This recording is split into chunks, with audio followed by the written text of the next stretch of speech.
Look, at my age, you know I've been to a lot of doctors. Healthcare partners, they really care. They're concerned about your health. They're all the best. I am Roberta, and I am a healthcare partner. Visit hcpnv.com to hear my story. News 46 is brought to you by Comfort Hospice Care, where we give our patients and their loved ones peace of mind, knowing we provide the highest quality of care 24 hours a day, 7 days a week.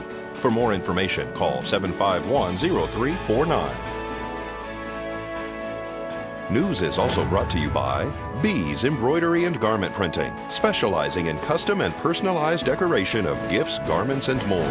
Call 775-727-9444.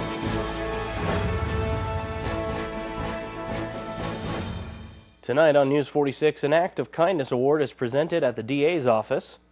A former local woman has a book written about her. And the Pony Express delivers mail at the Fall Festival. News 46 starts now. You're watching KPVM News 46 with Rick Vale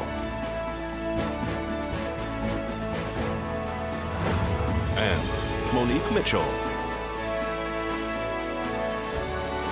Local coverage from Deanna O'Donnell.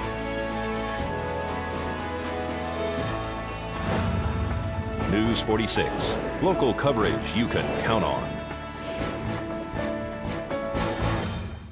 Good evening. It's Wednesday, October 2nd, 2013. I'm Rick Vale for News 46. Monique Mitchell has the night off. The Nye County Commissioners voted 3-2 to increase the sales tax 0.5% from 7.1% to 7.6%. Nye County Commissioner Butch Boraski added that he would like a future ballot question on the subject to let voters decide whether to allow the tax to end on December 31st, 2015. The increase will go to fund the Nye County Sheriff's Office and other county departments. And President Barack Obama invited congressional leaders to the White House today, the second day of a federal government shutdown over a stalemate on spending and Republican efforts to defund or delay the Affordable Care Act. The meeting with House Speaker John Boehner, Senate Minority Leader Mitch McConnell, Senate Majority Leader Harry Reid, and House Minority Leader Nancy Pelosi will include a briefing on the havoc caused by failing to fund the government or pay its bills. Obama made clear that he won't make concessions or engage in give-and-take negotiations with the representatives regarding the health care law.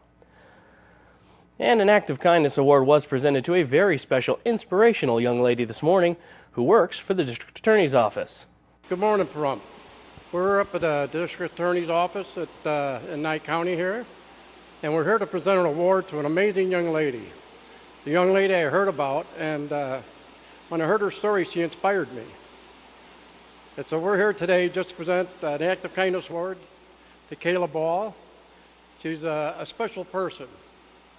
She had something happen in her life that I don't know if I'd be able to cope with it, but she picked herself up, finished high school, and now she's making something of herself. She's a special young lady. So right now I'd like to present Act of Kindness Award to Kayla Ball. Thank you. Kayla, would you like to read that? Act of Kindness Award presented to Kayla Ball for fighting adversity at a highest level and making a positive image of herself for our youth of today stay strong. The citizens of Pahrump and Nye County, Nevada. No act of kindness is ever wasted. This is what this lady's all about. And she's a full-grown woman now.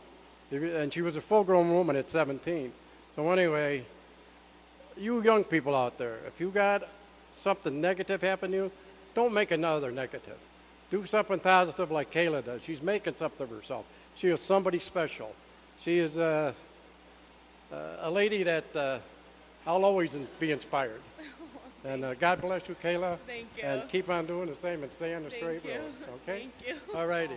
Kayla, tell me about you getting surprised with the Act of Kindness Award today by Butch Harper. What was that like? I was really shocked. I had no idea. Someone nominated you because of what you have been through. Let's talk a little bit about that. What had happened? I was 17 and I was left on my own. I've been raising myself ever since.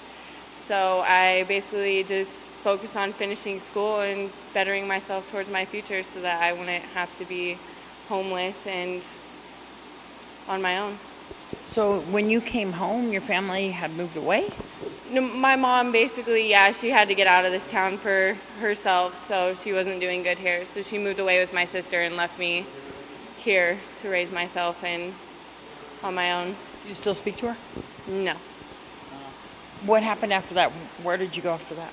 I just focused on finishing school, and I knew that graduating was the most important thing, that I needed to focus on my education, because without that there was no way that I would have a future. So did you continue to raise yourself after that? Yes. I've been on my own ever since. So you work at the district attorney's office. What do you do here? I'm an office assistant, so I file, handle, pull calendar, stuff like that for the DAs. When you look back on your family moving away, do you think maybe that you have turned this into a real positive thing? Yes. I don't regret anything. I wouldn't change my life. Any words that you might have out there for any people who might have some hurdles to go over themselves, or any children that might be going through something? Well, life is going to be full of hurdles, that's for sure. So you just got to make sure that you can get up past them and keep going. Don't ever stop, because if you stop, then you're not going to make something out of yourself. And that's what makes you unique, is the hard times that someone has to go through. And what's your kind of future plans? Right now I'm going for my bachelor in social sciences, so I'm going to go for my law degree at UNLV as soon as I'm done with that and become a lawyer.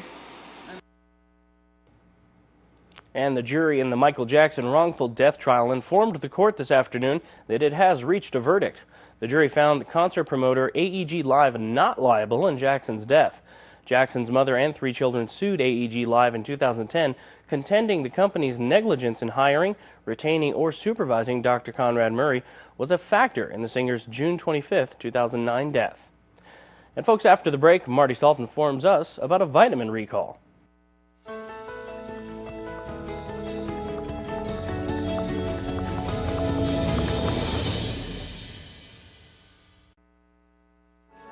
Today's news is brought to you in part by Dr. George Leeks, Pahrumps optometrist since 1990, offering full-spectrum eye care for children and adults. Call today, 727-8300. Welcome back to News 46. The FDA recently issued a recall after steroids were found in one brand of supplements.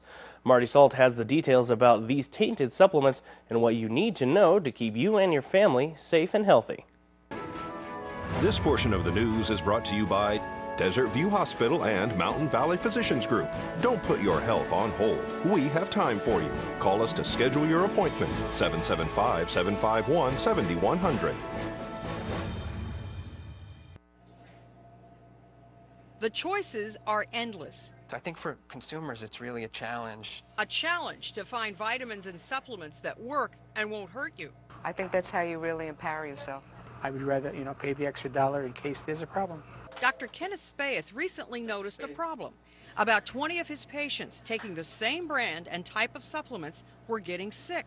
Some men lost their libido. Some women's voices became deeper, and they grew facial hair. They didn't know what was happening to them. Dr. Spaeth says he suspected that 3 Healthy Life chemistry supplements, B50, multimineral, and vitamin C, all had contaminants, and the signs were consistent with the presence of steroids.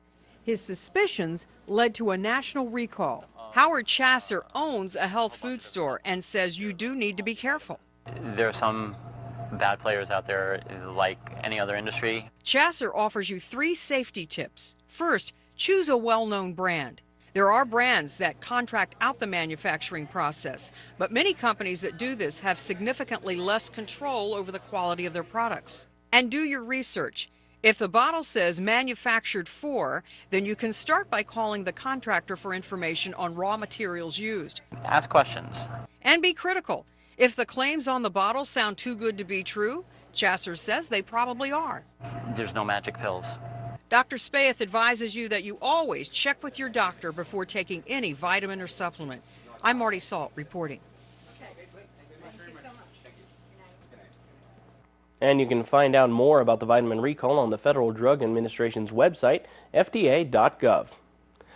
Hans Seid, a local developer accused of robbing hundreds of elderly investors of their life savings in a scheme, has pleaded guilty to a single felony theft charge.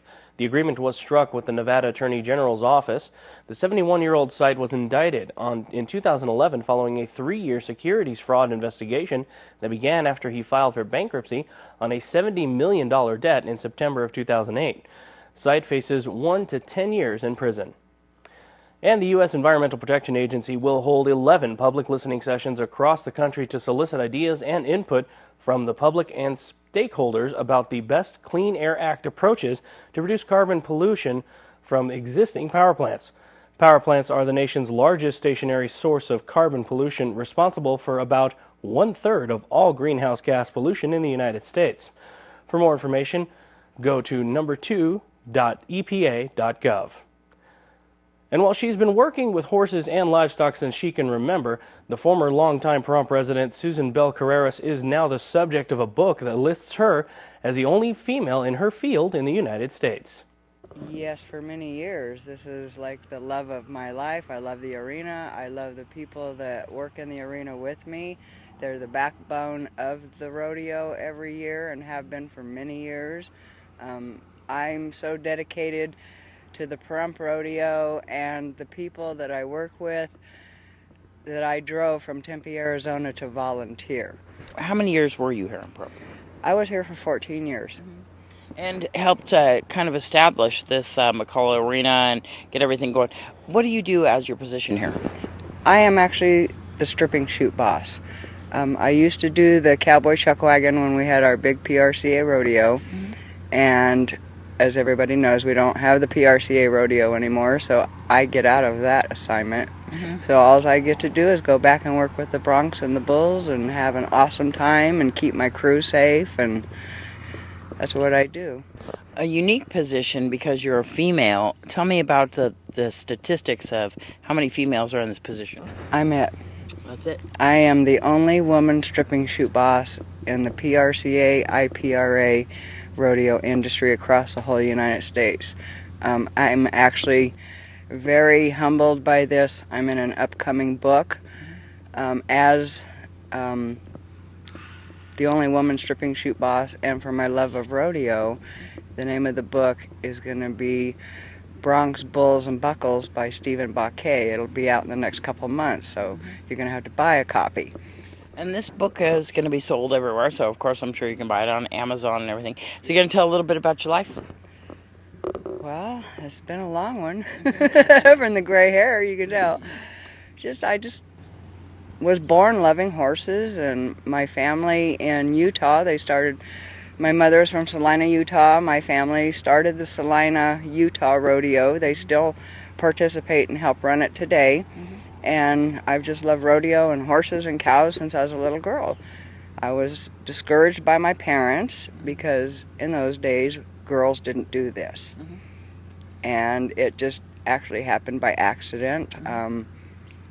I was back there. You couldn't keep me out from behind the chutes. I was so little, nobody could see me anyway. And it just all started when I was very young. And folks, don't go anywhere. We're going to have much more local news coming up for you right after this break, so please keep it here.